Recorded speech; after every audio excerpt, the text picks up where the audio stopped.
I know. Hello, everyone, and welcome. And hello to everyone who is online as well. I'm Virginia Rowthorn. I run the Center for Global Engagement in the Campus Center, and I want to welcome you to Global Hot Topics. This is the last in this year's series on critical issues in global health, social policy, and law. This semester, we've heard from an expert on the violent history of the coffee, tobacco, and sugar trade. We've hosted the director of the Consortium on Universities on Global Health to hear about his perspective on the future of global health. And we've watched a very moving documentary with the filmmaker on defying disability stigma in Kenya. Today's talk fits in perfectly in this vein of cutting-edge work on global health. Professor Matiangi Sirleaf will discuss her research in a talk titled White Health and International Law. Professor Sirleaf is a Nathan Patz Professor of Law, the University of Maryland Francis King Carey School of Law. She holds a secondary appointment as a professor in the Department of Epidemiology and Public Health at the University of Maryland School of Medicine. And if we can make our technology work, which it looks as if we can, we are very lucky to have another world-renowned global health scholar as part of this program to respond to Professor Sirleaf's presentation, and that's Dr. Seye Abimbola.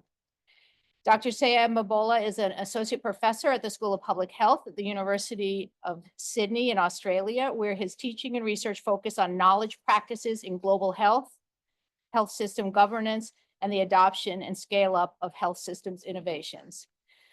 His article, Will Global Health Survive Its Decolonization, is one that's made a huge impression on me, and I just want to personally thank you for that article that I've shared many times with colleagues. There will be some time for questions at the end. For those of you online, you can submit your questions anytime. And finally, I want to acknowledge that today's talk is co-sponsored by the Law and Healthcare program here at the Law School. So thank you to Diane Hoffman, Rebecca Hall, and Jihan Girgis for their support. So on that note, Professor Sirleaf, I'll turn it over to you.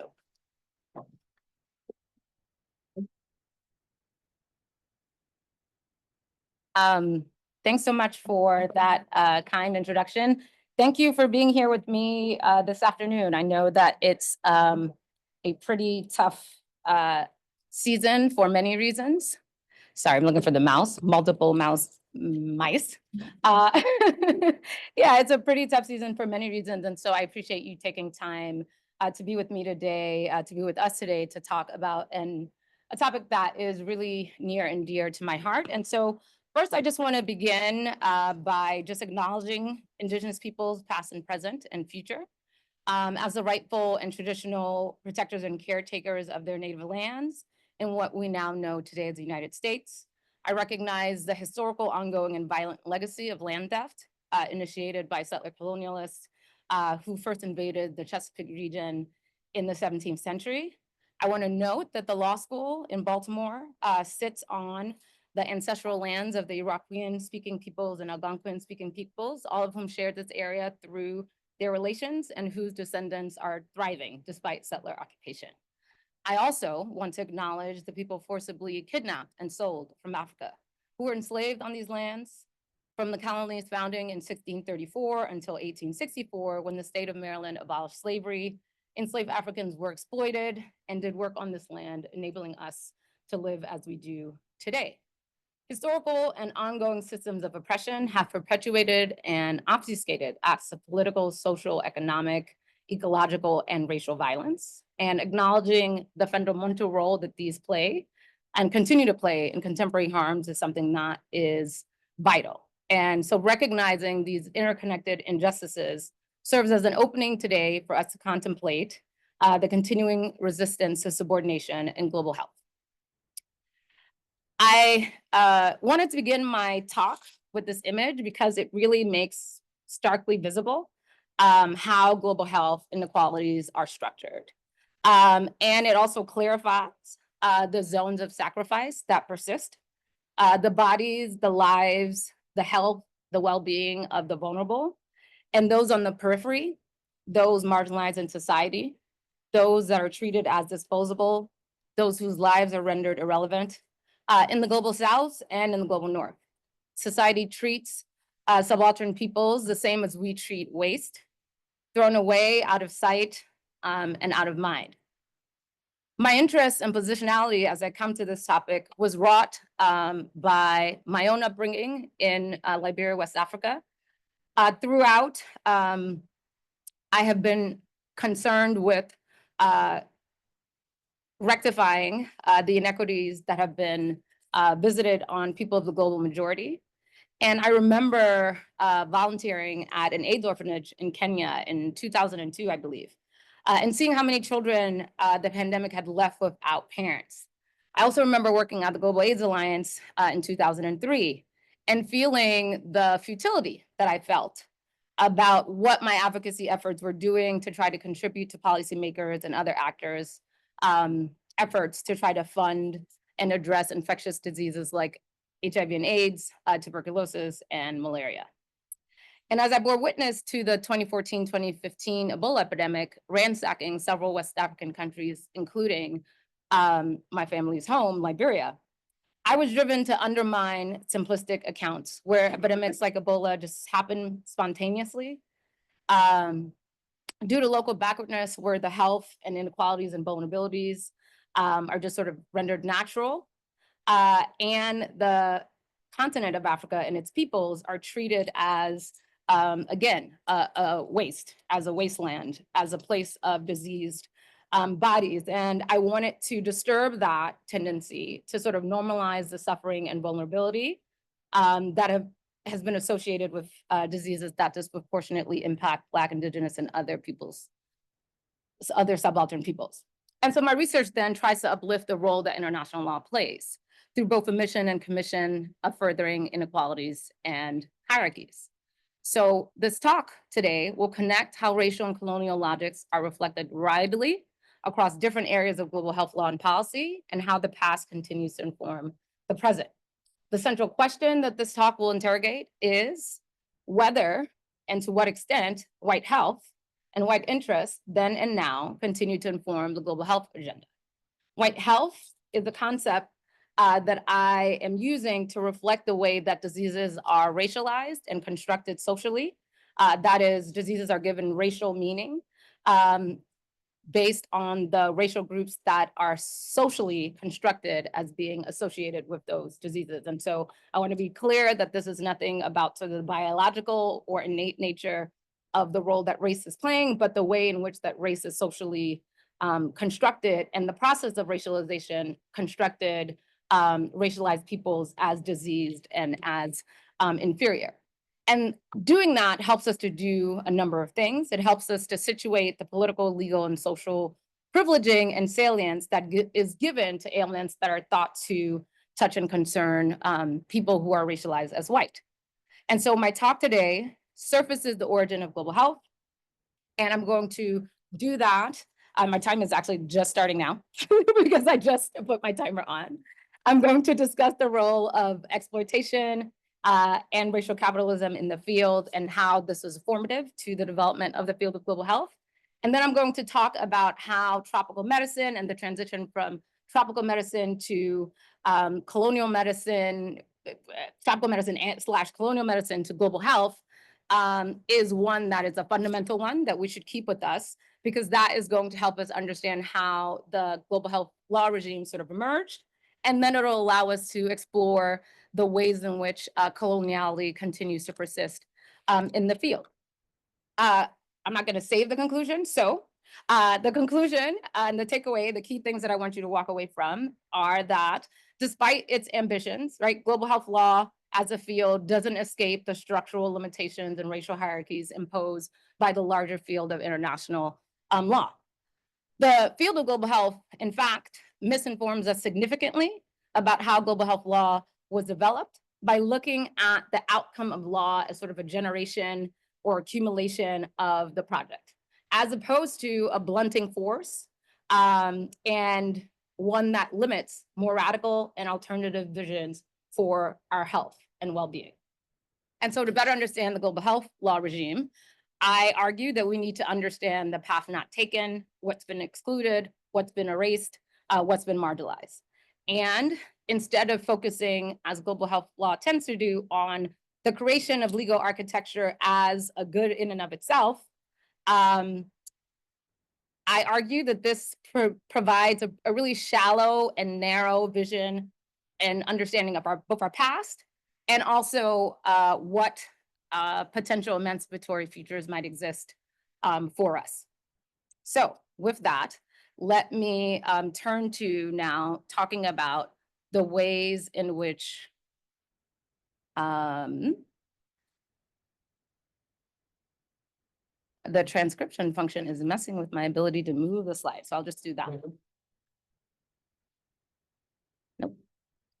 Sorry, we thought we were all set. And?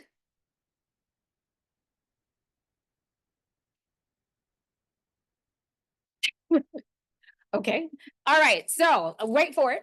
Global health law tends to render invisible the historical and ongoing effects of colonialism, the material exploitation, the function of structural racism, and the like. And so I'll just use one example. The United Kingdom's involvement in the transatlantic trade in enslaved persons alone is estimated to have resulted in harms totaling 24 trillion. You and I are mere plebs, and so we don't really understand what that means or how to make that significant.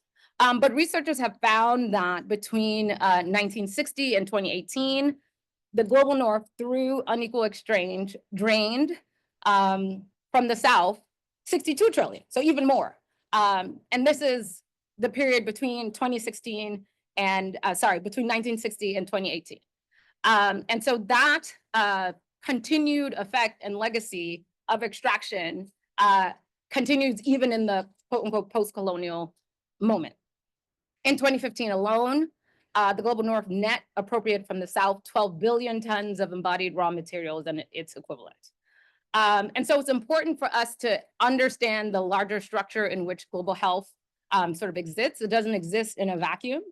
And we need to wrestle with and grapple with the ways in which global health law sort of assumes global health inequality and inequality more generally as sort of a given. And without making any real effort to sort of address that history and continued legacy of inequality along lines of racial and class subordination. In health, there's this concept called structural determinants of health in public health, right? And so that's a way and that's a concept for thinking about how political, legal, economic structures can inform and influence our health. So our health experience is not just informed by sort of biological things. Our health outcomes and our ability to live a quality life is informed by where we live, the air that we breathe, all of these things you should know from living and being, but the way in which law and policy often responds to health needs is as if we just need sort of biomedical interventions to address things without paying any attention to these sort of larger structures. And thinking about the structural role that colonialism has played, the structural role that racism has played, and the structural role that class subordination has played is important for thinking about any effort to remedy global health inequality. And so here I want to surface then Cedric Robinson's concept of racial capitalism, because I think it does good work in unsettling the seemingly sort of coincidental nature that all of these things sort of happen. The process of racialization, the process of enslavement, the process of colonization, and the like. And in fact, if we understand racial capitalism as informing and telling us, you know, who is disposable? Again, where are the zones of sacrifice? Who are the people that can be, whose labor can be extracted and then thrown away and discarded? This is a helpful framework for then thinking about how and if the racial stratification and class hierarchies sort of continue to do so. And so all of that is helpful for then thinking about how the field of public health developed. And so I want to connect this history to thinking about the ways in which public health developed. I think this quote says it all, so I'm not going to read it. But the point is that the health and well-being of subordinated populations in racialized states was often explicitly tied to racial capitalism, right? It was not about our or your ancestors and foremothers' health. for their health themselves. It was about the utility and proximity to white majoritarian interests.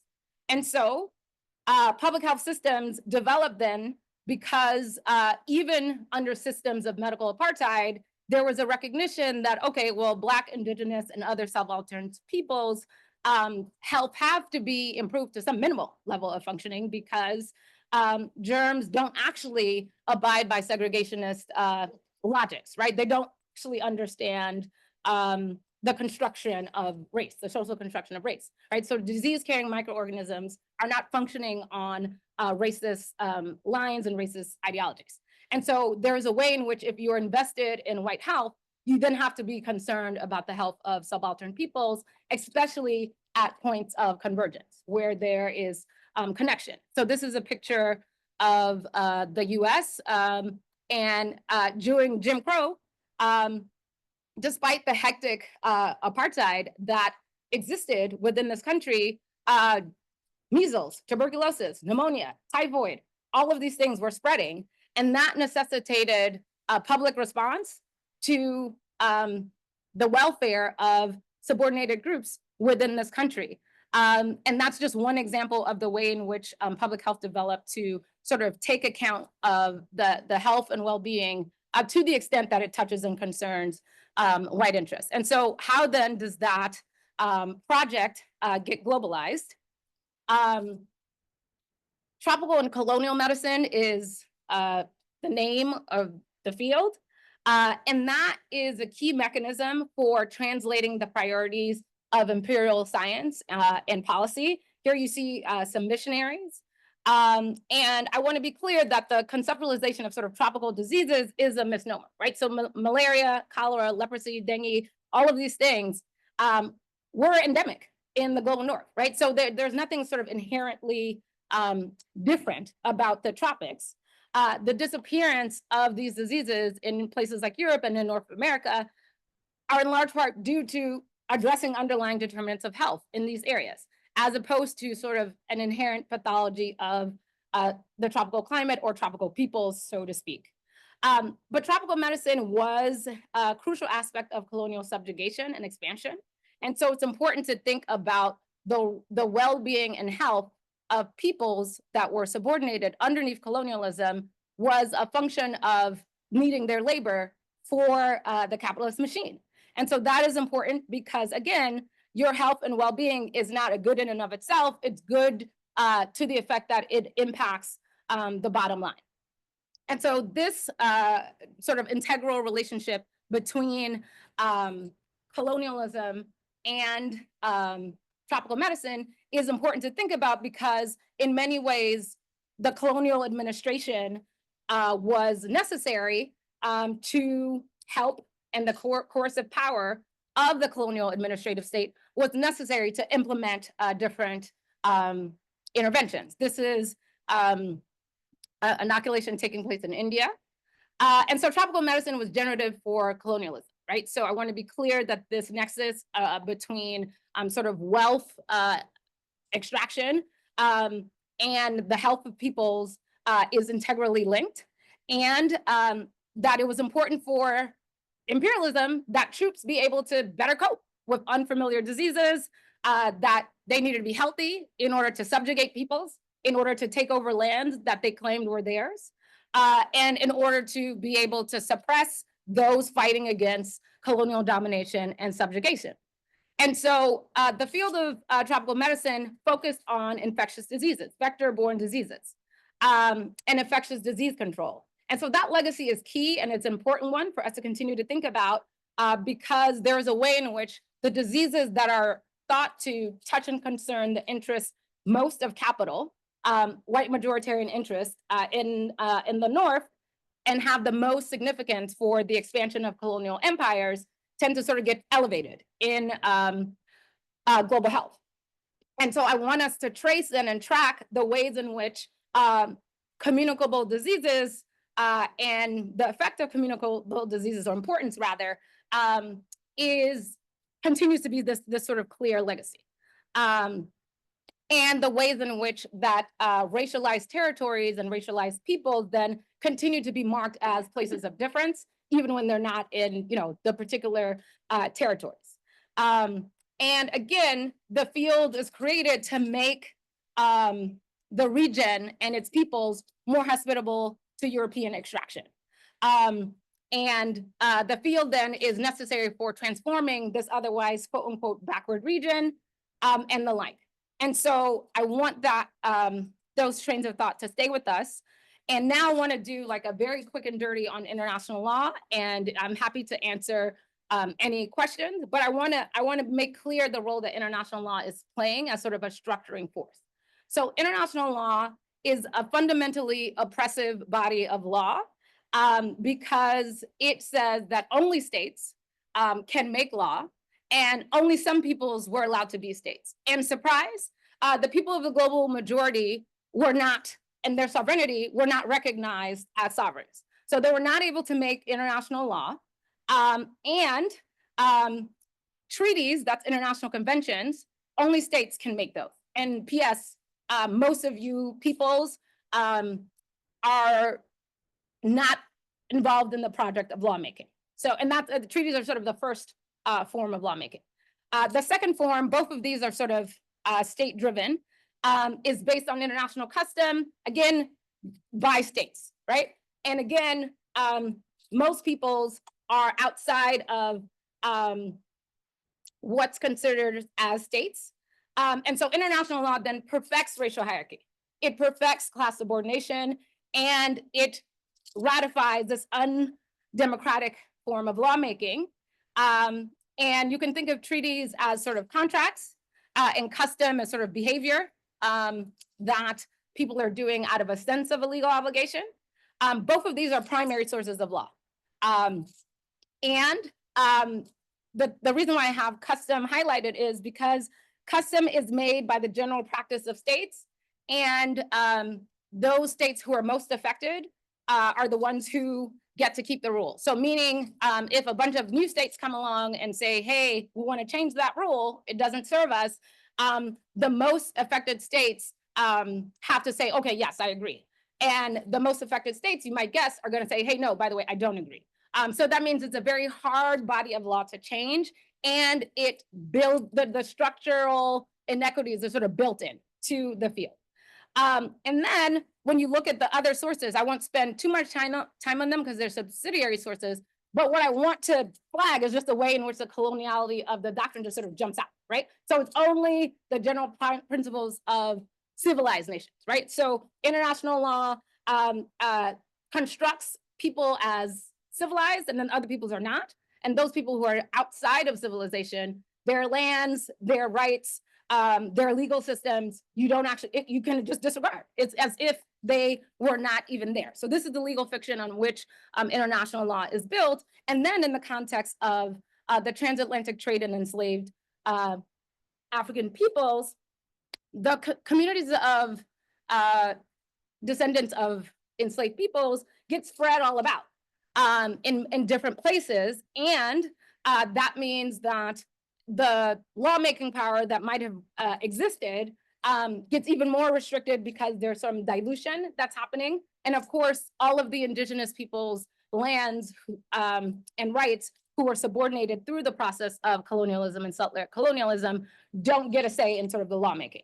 And when the law is made, like I said, it's really hard to sort of change and amend. And so that's the primer that you need to know for international law. I won't necessarily spend too much time on the last one, which is just saying that if courts are confused about the different sources, they can look to judicial opinions of the most highly qualified publicists, and that is considered, likely considered those from civilized nations, quote unquote, even though the doctrine doesn't say that. So that's sort of how international law works, right? It's a state-centric doctrine. And so I want us to understand that at a period where empires were fighting for territory, for expansion of their empires, they were also meeting regularly between 1851 and 1938. This is the height of European imperial expansion.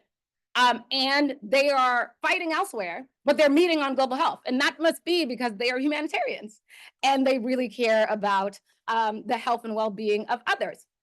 Or imperial powers recognized that they needed to coordinate their actions because they needed to prevent certain diseases, and they used the vehicle of international law to do that. So 13 international agreements concerning collaboration on health control measures in the first part of the 20th century get sort of negotiated. And this serves as the foundation of the global health regime. And it's important to start with this foundation because I think a lot of times those who are in the field of global health like to begin sort of with the World Health Organization creation and thereafter. But this colonial history and legacy is important because it surfaces a couple of things. Again, tropical medicine prioritizes infectious diseases, and so global health then prioritizes infectious diseases, in particular infectious diseases. Most of the regulations that are negotiated put quarantine regulations that would restrict and impede the unmitigated expansion of imperial trade. And so the purpose then of global health law is to stop diseases from racialized territories, racialized people, from impacting the center, from impacting the mother country, and so on and so forth. And so that fundamental dynamic is one that is an important one to think about because defensive measures against these disease territories, disease peoples is an ongoing legacy of global health.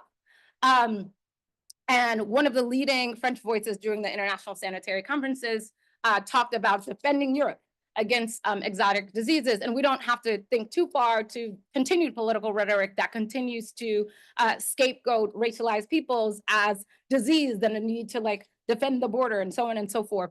And so I will not belabor all of the different conventions, but I just want to say with broad strokes, the treaties would name given diseases that were touching and concerning the center, mainly Europe and the Americas, North America. And then they would say, okay, we need to put these regulations in place that would be travel restrictions, trade restrictions, and the like. And the relevance or irrelevance of named diseases, again, were based on the health priorities of white majoritarian interests within the global North. And it's not as if there were no other diseases that were afflicting populations globally. It's not as if there were the mortality and quality of life stats of other diseases were irrelevant, but the way in which the regime developed was, prioritize this particular disease. For example, cholera was prioritized because there was some concern that the Suez Canal could be a conduit for the introduction of cholera from India to Europe. And so diseases sort of fall onto the list and fall off the list as and when they touch and concern these interests. And so this is one of the many sanitary conferences that took place. And again, I want to point out that at the time of the World Health Organization founding, 750 million people, about a third of the world's population, were subject to colonial domination and rule.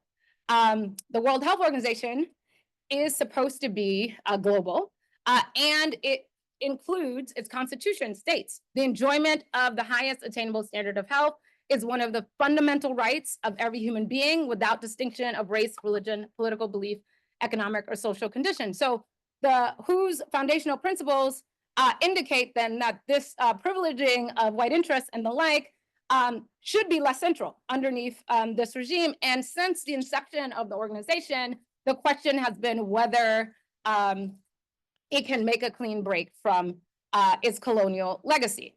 Briefly, regulations and sanitary conventions are all names just for treaties, which I talked about earlier. And there were several revisions. One of the major or significant revisions involved for moving from the international sanitary regulations to the international health regulations of 2005. That regime governed until most recently in 2024 when they were revised. But what I want to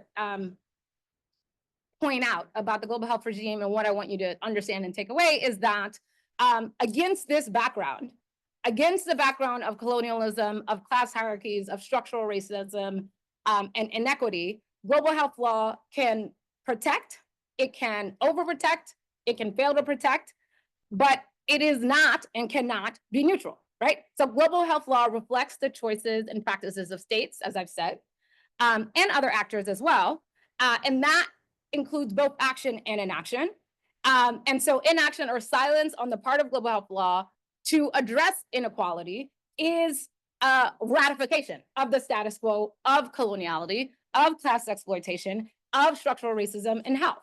And so global health law then has reified the subaltern positions of many Black, Indigenous, and other subaltern peoples who lacked lawmaking power internationally, some nationally and regionally as well, and were not historically able to translate their health priorities into law. And then following independence, were not easily able to translate their health priorities into law because of the way in which I told you international law is really hard to sort of change. So then the period of decolonization happens. We're like moving rapidly along. The period of decolonization happens, and there are newly independent countries who have fought for their liberation and are now seeking to reshape the world in more equitable ways. The non-aligned movement of states, founded in 1961, brings together countries from Asia, from Africa, from the Americas, from the Middle East, to advance their interests and priorities through a so-called new international economic order. Their advocacy efforts lead to this conference that takes place in 1978, and it calls on the World Health Organization to stop this focus on specific disease interventions that predominated during colonial and tropical medicine and continued to predominate after the World Health Organization's founding, to a focus on primary healthcare. And I want to just show some of the provisions, and I want to be clear, this is non-binding. And so one of the things that I want to make clear is that the health and rights priorities are articulated, but they don't get made into law. So this is an example of an attempt to try to change the framework. So it's non-binding, it's not a legal document, but it's a statement of priorities, and it's an important one for us to think about because one, it tells us about the importance of primary health care. Two, it talks about community action. Three, it talks about determinants of health, the concept I was telling you all about, outside the health system. And it talks about the governmental role in health provision and the governmental role and responsibilities to people within its territories. And it stresses a redistributive agenda, right? So the gross inequality within health status of peoples in the global South as contrasted against the global North. But I want to be clear that even within the global North, there's stratification within that region as well, that one, it's unacceptable, it's a common concern, and that something needs to be done about it. And that it is actually possible to remedy health inequality, right? It's not something that we have to accept as a given. It's not something that's natural. It's something that's structural, and it's something that can be changed. And it talks about how we might change that. And it makes clear that health for all is attainable and that budgets are statements of our values. And so if we reordered our militaristic priorities, for example, and dedicated them to health and other social and economic needs, that would improve health outcomes throughout the world. And it talks about the need to reshape what are called sort of commercial determinants of health, or like I was just talking about, racial capitalism, right? That we have to account for the function of law and political economy and the constraints that serves on trying to change health. And so this is an important moment because it serves as an important effort to try to destabilize global health and to challenge entrenched commercial interests. It, of course, faced resistance from states within the global North. The declaration didn't substantially change the World Health Organization's policy in the short, medium term. It changed sort of its lip service in terms of prioritization of public health. But instead, donor states who donate to the World Health Organization and elsewhere narrowed their contributions to the World Health Organization.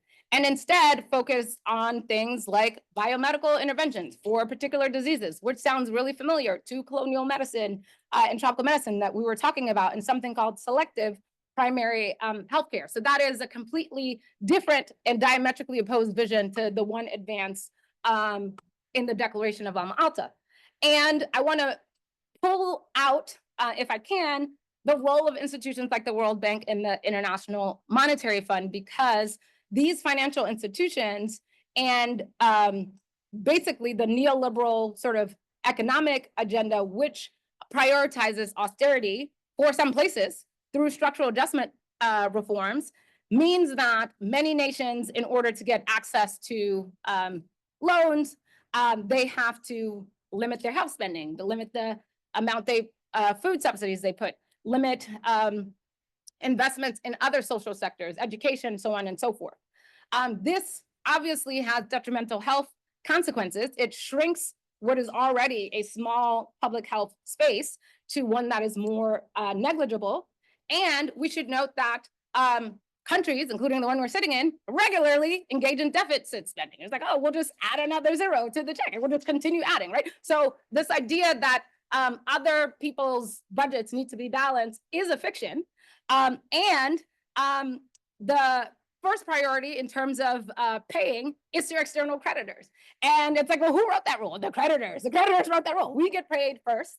And then everything else, I'm not sure about everything else, but we get paid first. And that's how you balance your budgets. And so there's an inordinate focus then on implementing these neoliberal reforms in a number of different countries, which have undercut efforts to build capacities in health systems and have generated substantial challenges for redressing global health inequalities and a number of other things. For those of you who've seen this recently in the news, Kenya, there are a bunch of political protests because of IMF programs recently and resistance to IMF programs recently. So this continues. I don't want to make it seem like it's just the 1980s. These programs continue and they have multiple effects. And so now I want to just turn quickly to thinking about the current moment where we are. So the international health regulations that I mentioned earlier say, okay, well, we need to get implemented, and they don't contain anything about redistribution. They don't contain anything about addressing this historical legacy and undoing it or anything on the face of that. And so it's as if the lived realities of subordination and structural determinants of health that we've talked about just don't exist. So the structural conditions get backgrounded, and states are supposed to get health capacity somehow, and it's a legal obligation. So they're just supposed to develop better functioning health systems. And again, this is against the background of budgetary and financial restrictions that say to do the opposite. And so these regulations, again, are identifying sort of where the zones of sacrifice and which lives are rendered vulnerable to health shocks and the like. And so this regime was unsatisfactory prior to the COVID-19 pandemic. And the COVID-19 pandemic really just served as a portal for a number of things. And so very briefly, the COVID-19 pandemic showed the ways in which decisions continue to be informed by outdated but persistent settler and colonial conventions that have mapped illness and diseases onto racialized people and certain geographic regions. And we saw this throughout the pandemic. And I'm just showing you some of the most visceral ones. This one in particular is the literal racialization of diseases that I was talking to you about as like a metaphor. And I didn't think when I was writing about the racialization of diseases that I would encounter an actual image of a disease. That's the coronavirus, if you are confused. And it's phenotypically, stereotypically marked with quote unquote, Black phenotypes, right? So a bunch of exaggerated characteristics. And that flag, if you don't know, is the South African flag. So this is a reference in time to when the Omicron variant of COVID-19 was discovered. And South Africa alerted the world about its genomic sequencing. And instead of sort of recognizing South Africa for what it did, promptly, like other countries, the United States, the United Kingdom, the European Union immediately placed border control efforts against South Africa and actually multiple Southern African countries because Africa tends to be, and other racialized areas tend to be sort of grouped as one, irrespective of their geographic proximity. And so we can think about the ways in which racial and colonial logics continue to influence law and policy making. The flag in the distant shore is the EU, if you can't see that. And one of the responses to this was that the US, the European Union, and others are making decisions informed by Afrophobia, as the former president of Malawi put it. And so this fear of racialized others, their diseases, reminds us really quite powerfully how the history of diseases and responses to diseases are linked to politics of racial exclusion and other forms of subordination. The periodical that published this, of course, there was an outcry, retracted it and issued an apology, but that legacy withstands. I'm going to skip this slide on the persistence of coloniality because I'm running out of time, but I can come back to it in the Q&A. Trust me, there's a lot to say there. But what I want to move to next is just kind of talking about where we are now. And so one, it should be clear from this talk that we shouldn't divorce, decontextualize, dehistoricize global health from its governing logics. I've tried to surface the role that international law has played through omission and commission in reifying racialized hierarchies of care and concern. And there are current developments that are taking place, and there have been amendments that have been adopted to the international health regulations of 2005. They have not resulted in substantial changes. There are no game-changing reforms. There are financing provisions that are included, but the loopholes, when you look at these provisions, are such that they're particularly weak, and they don't commit countries within the global north to do much of anything. And so there is lip service to equity, lip service to solidarity, but not anything that is like a hard obligation. So that's the international health regulations. As well, there's a talk of developing a treaty on pandemic preparedness. Those talks have similarly, well, actually, no, the international health regulations amendments have passed. The treaty, on the other hand, has been stuck in constant negotiations right now between December, I think the 2nd and the 6th. State parties are negotiating what exactly is going to happen. We won't know whether there's a treaty until May 2025. The most optimistic thing would be February 2025, and that's optimistic just in terms of whether there's a treaty. That's not in terms of the content and the substance of the treaty.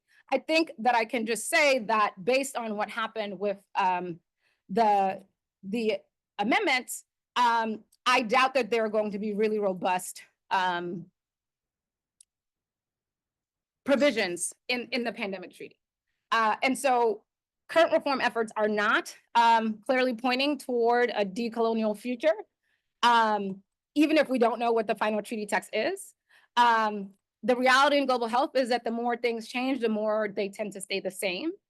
And it's nice to imagine that there's some tidy legal solution and promise of a better tomorrow, which leads to continued investment in the creation of more and more and generation of more and more law. And then again, law construction in and of itself is looked at too as a benefit, irrespective of what the material realities of peoples are around the globe. And so it's important that we pay attention to this elephant in the room, how power and wealth are structuring and determining whose lives are going to be silently sacrificed, and how these aspects of global health continue to be a major issue, and law is not enough to address all of these things. But it is imperative that we pay attention to the health priorities of people of the global majority and consider how our relative positions have informed our different health priorities, and that if global health is going to make a change, it has to do that.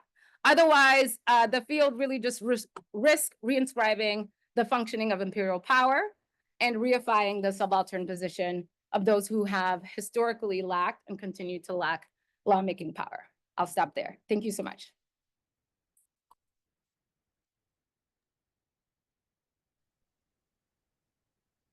All right, I'm going to stop sharing my screen. And I say you are welcome to respond. Thank you very, very much. That was very brilliant. I enjoyed listening to every bit of it. I'd read the paper, but as I'm sure you know, it was way greater in in delivery than in the paper itself. So well done. Thank you very much. There was an expression, I think, in the opening paragraph of the paper, which you also uttered just now, about omission and commission.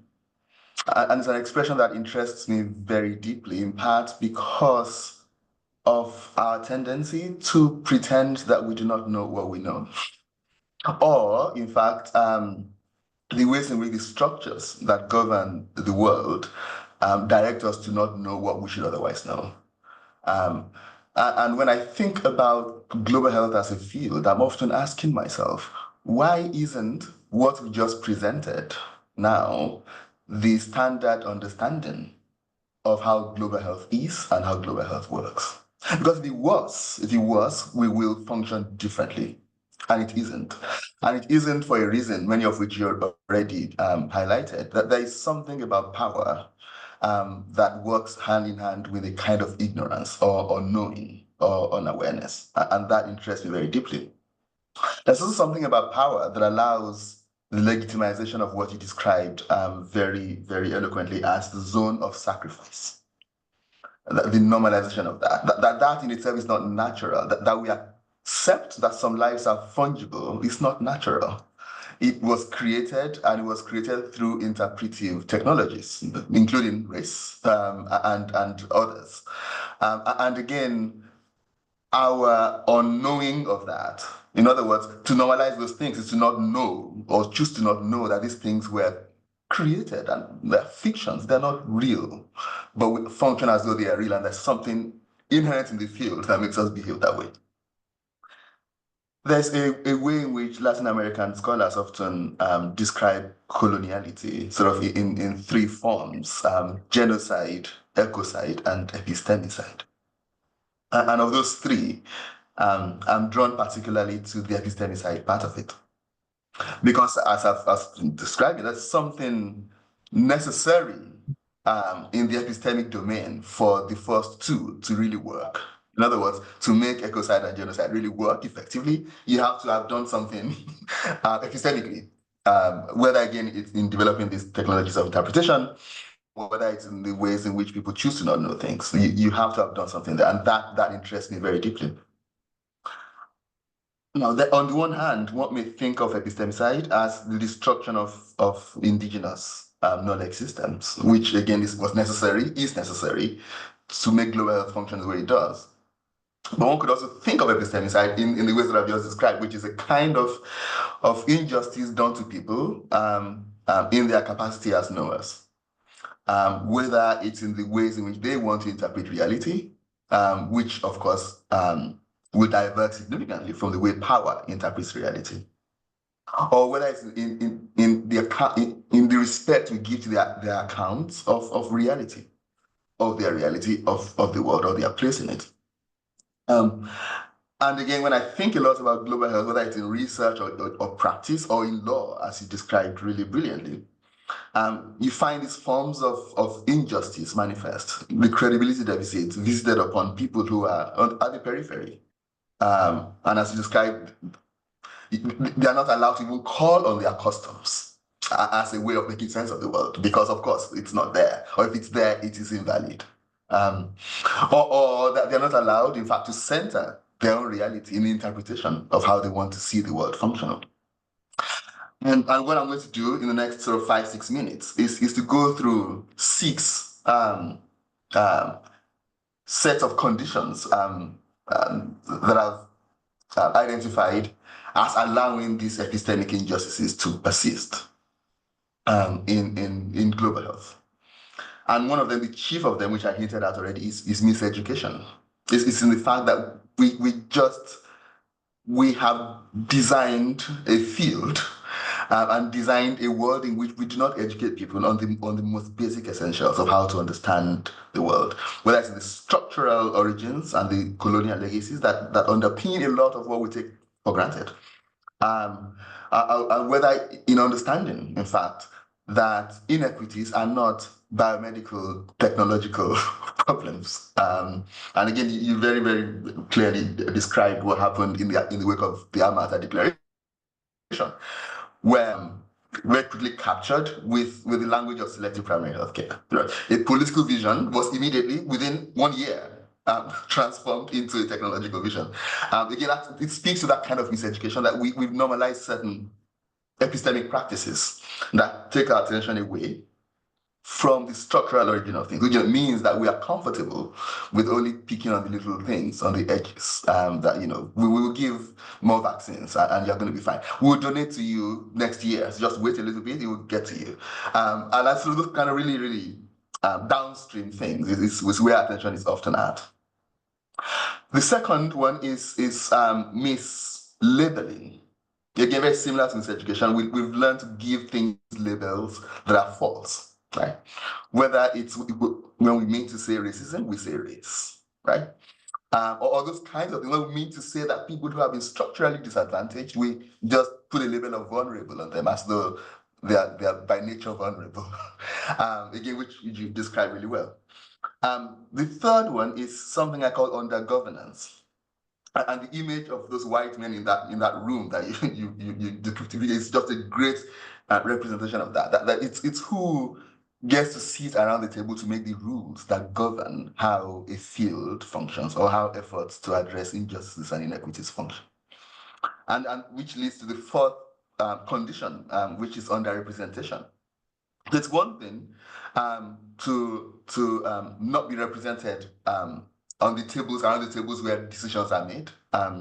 It's another thing to not have the rules and to be able to monitor and enforce them in ways that actually allow governance to function properly. So representation is one thing, making the rules that are enforceable is another one, again, which you describe really well with the regimes in international law, which are in fact not laws, because often they are things that we, in a very gentlemanly way, accept that, people are going to abide by, but screw people up in the long run, regardless. The fifth one is what I call compounded spoils. In other words, the more you have, the more you tend to have. And the people who have managed to set these rules for global health, beginning in the mid-19th century, as you described, continue to have the power to keep making them. And of course, if you set the stage, and you make it so that it's difficult to undo, the stage remains yours regardless. and that is often again what we see in how you've described international law and the whiteness that really underpins it. And the final one, which for me is a particularly painful one, is what I call colonial mentality. What Fela Kuti, the Nigerian singer, calls Kolo mentality. And it's the sense that many of us in the periphery get to believe these things to be truth. And in our believing them to be true, we are de-optimized from fighting them. Which again is part of that epistemic structure, that if you want to make a people not fight you, make them believe in their own inferiority or in the superiority of your superiority, so that of course they accept reality as given. And I think these 6 conditions, miseducation, mislabeling, undergovernance, underrepresentation, compounded spoils, and colonial mentality, are things that trouble me personally. And I keep asking myself, how do we unpick and undo these things? And in many ways, I'd like to begin with miseducation. And I'm grateful, Matangi, that you have in fact done a lot of work in undoing that miseducation. And I hope the kind of analysis you present and the kind of storytelling, in fact, of the origins and the legacies of colonialism in global health becomes standard in how we understand global health. And that the ways in which we think about what really is our work which is not downstream. That belongs to other people. Public health people will do downstream things. Our job, the way I interpret it, is to do the upstream things. And if we can really focus our attention there, I think we will be much more successful. But that will require a lot of fight. And I'm sure we are up for that. Thank you. Thank you so much, Say. So we have, I'm not keeping the queue. We have a mic that Virginia will walk around with. And so I'm trying not to walk away from the, I think you can see if any questions. oh yeah, so yes, so there's a question in the chat. And I'll just read it so that everybody can hear. So thank you for this very thoughtful and insightful talk. Can we talk about what's happening in Palestine, the genocide in Gaza that is sponsored and funded by the US, why there's been a normalized systematic silence and silencing censorship across academic global health centers and public health and medicine at large, all whom less than a few years ago ostensibly centered decolonization and equity in their work. Thank you so much for surfacing that. So yeah, I have some thoughts. I can go to you just because I've taken up a lot of time to see if you want to start. I have another thought as well, and I'm reluctant to tell the full story of my engagement with this issue. But let's just say that I've been shocked myself personally about the reluctance and the fear that people have in confronting the genocide in Gaza. I've been shocked because institutions that I had previously believed to be strong, 200, 300-year-old institutions, are suddenly afraid to just say one sentence or two sentences, are afraid to publish things, and I'm speaking here of academic journals, and NGOs in global health are afraid to make a statement. And what I found troubling in a lot of this also is the way in which we excuse ourselves. Again, going epistemic briefly, in that either it's too complex. It's too complex, you can't have a position.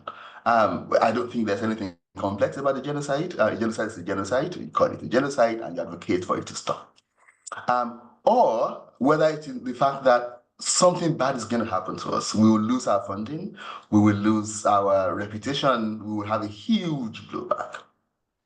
But for me, what all of that signal, personally for me, is imagine that we are at the middle, right? And there's this force asking us to not speak up, to not advocate, to not campaign. And that on the other end from us are people who are suffering. To take the force that is asking us to keep quiet too seriously is to say that we agree that some people are worthy of being sacrificed. Again, using Maitangi's phrase, that it's okay, we can look away from that. And what happens when you look away is that you lose your soul. There's something, you damage your own soul, regardless of how impactful. And again, another excuse is that whatever we say will not change anything. But my comeback for that is always to say, if you keep quiet, you will justify your keeping quiet.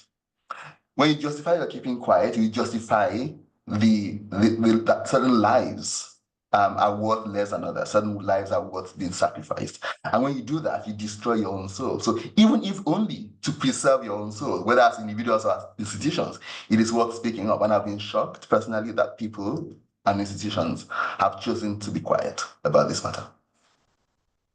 Thank you for that, Say. And I would just add, I mean, I think you have said, you've expressed the disappointment. I am not someone who has been silent on this. But I think it's important also to think about, again, how we think about who matters and who does not in terms of the zones of sacrifice. Even when we think about like norms that exist in international law around protection of health facilities, around protection of doctors, around norms against displacement, norms against targeting of civilian objects. And all of those things is as if those norms sort of fade from existence because everything we are to understand is has a mixed use. It's in international law, you can target military objectives and you can target but you can't target civilian objectives. And so if everything is a mixed use, a civilian and military, it makes what would otherwise not be allowable. And so we've seen really, I think, stretching of the use of every single health facility, every single target.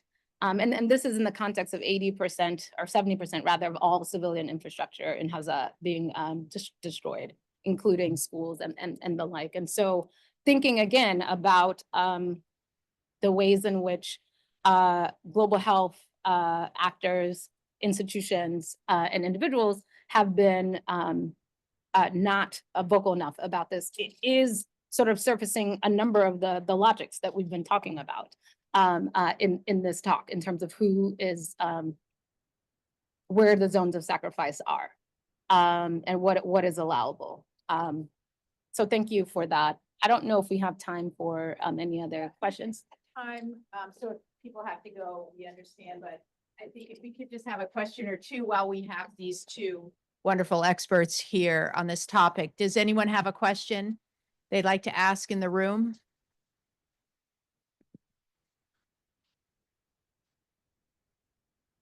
Thank you to you both. This was absolutely brilliant for someone who thinks about these things and hear about this issue in different contexts. It was pretty moving. So I'll say that. One of the things that you said struck me, and I had some questions related to it, or some thoughts that came from it. And it was the conversation about the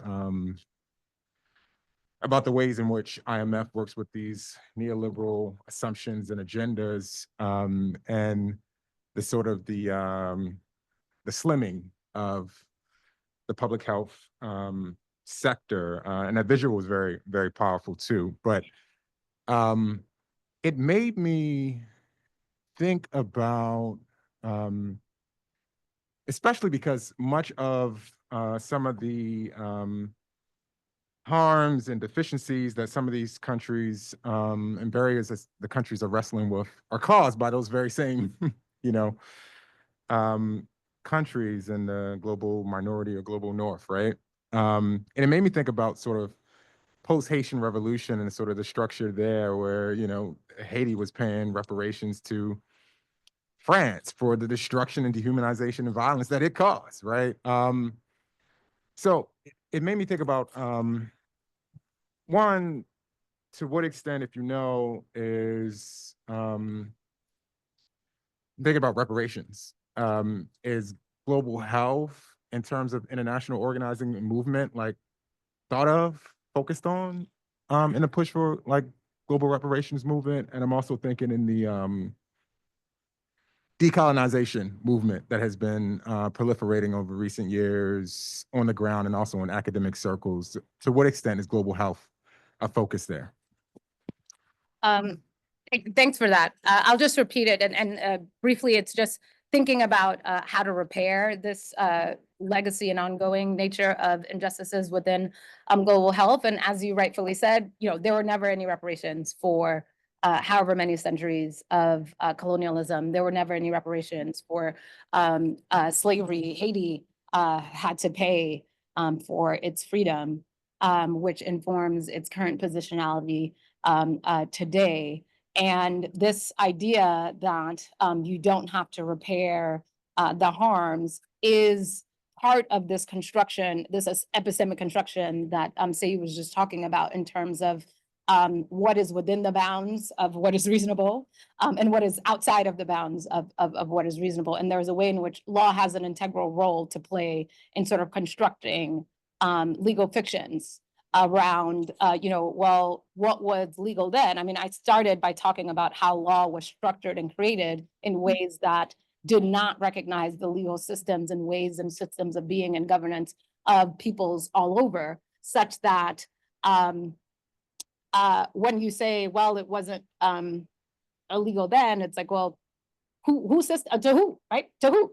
whose systems are you looking at, right? Whose systems are you looking at, and who was being asked that? Did the people who were being enslaved think that slavery was legal?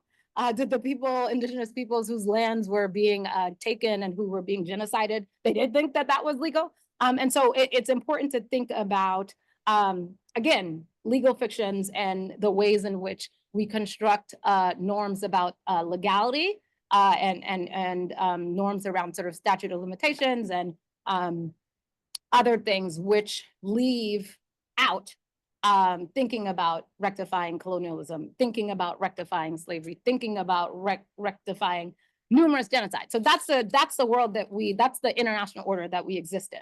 And then against that background, global health doesn't have any element really of a redistributive agenda to fix that reality. And in fact, all of the efforts that are linked to sort of distributing burden sharing accordingly, such that you are disaggregating burdens such that those who have benefited from the material extraction from the global souths do more and pay more through a principle called common but differentiated responsibility, have been sort of whittled out of negotiations. That principle would have required richer countries to take on higher obligations, financing, and others to address pandemic preparedness, prevention, and response, and would have required more efforts and resources for building up health infrastructure and the like. And as I mentioned, the current financial assistance provisions and technology transfer positions and the like are all pretty watered down. Efforts through the COVID-19 pandemic to led by India and South Africa to try to get a waiver of patents because pharmaceutical patents because of the nature of COVID-19 and relief for diagnostics, including tests, therapeutics, treatment, and the like. That effort was also watered down, and when the final decision came, it didn't really address the call that South Africa and India were making for greater access to essential medicines. And so the inequity is actually literally baked into the system. It's baked into our legal regime. And it's important to surface the role that law is playing in maintaining inequality and allowing, again, zones of sacrifice. And I think COVID-19 is a good illustration of thinking about, who the vulnerable is, because COVID-19 constructed the elderly and other people as zones of sacrifice. And not knowing that COVID-19, meanwhile, all along, is something that is sacrificing all of us over the long term.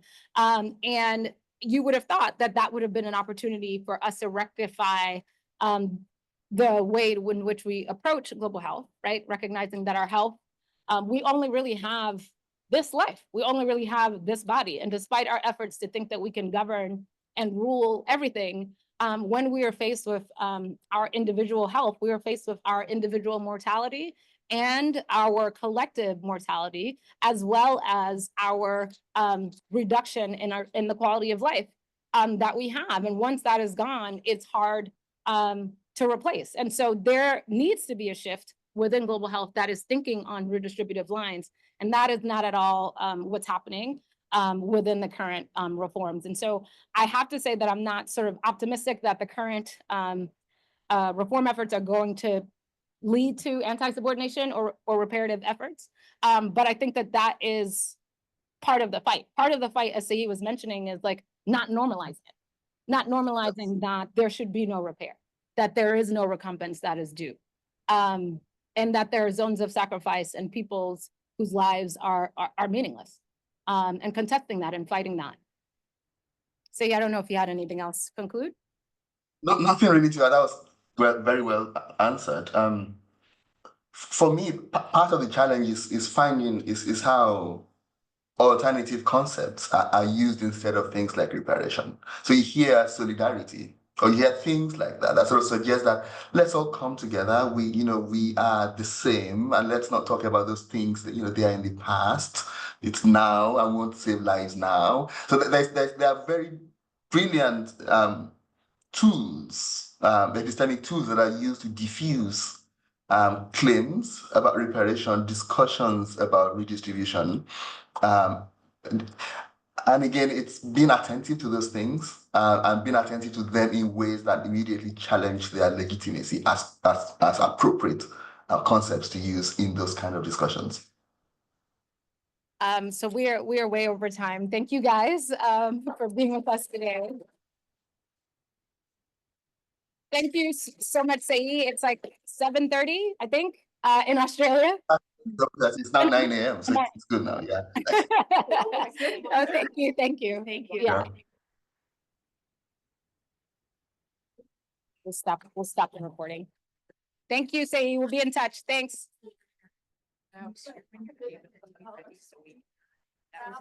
Thank you. So enlightening and, Thank you.